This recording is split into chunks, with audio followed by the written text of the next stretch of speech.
توبی کهنه و یک میدانچه نیم ویرانه مکانی دوست داشته بازی فوتبال برای یوسف یارزاده 15 ساله است. این نورس که در دهه شینک ناحیه رودکی زندگی می کند آرزو دارد در آینده فوتبال بازی معروف شود، اما نبودن میدانچه بازی او را دلسرد نکرده است. یوسف یارزاده پیوسته در کوچه و گذرگاه های دهه با دوستانش بازی می کند. میخواهم که در آینده به مثل دلشاد واسه فرهاد واسه و علیشیر تویچیف بازیگر خوب شوم.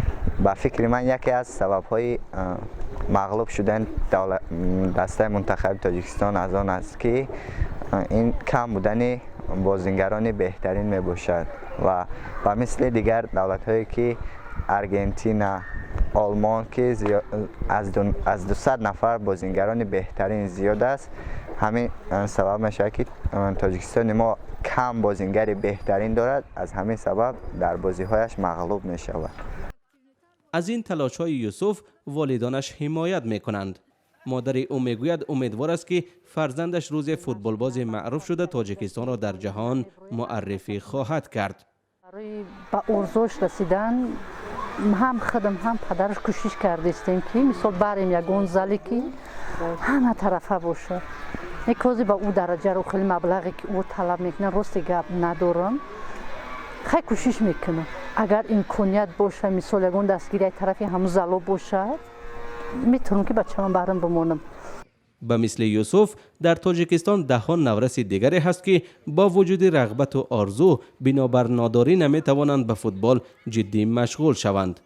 اما رجب علی قلیچف دوستدار فوتبال با وجود از خانواده نادار بودنش امکان پیدا کرده است که به فوتبال کسبی راه بیابد. 2 هفته شد که در دسته پامیر مشق میکنم و من باوری دارم که این دسته ما با مسابقه های در پیش ایستاده جای اول را اشغال میکنیم.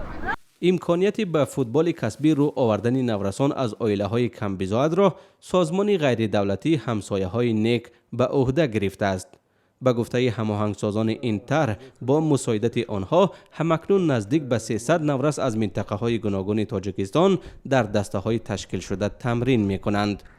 ما در مدت چند سال در تمام دههای تاجیکستان با لایحه‌های خود یعنی که برآمد کردیم، دیده بودیم شرایط کودکان را دیدیم که کودکان شوقمند برای بازی‌های فوتبال و دیگر نمودهای ورزش زیادند و بسیار خواهش دارند، نیت دارند، لیکن حتی شرایط توب عادی داشتن نمیتونند و لباس ورزشی هم تماما ندارند و در شرایط کوچه، در شرایط دهه بازی میکنند و ما این اقدام رو پیش گرفتیم.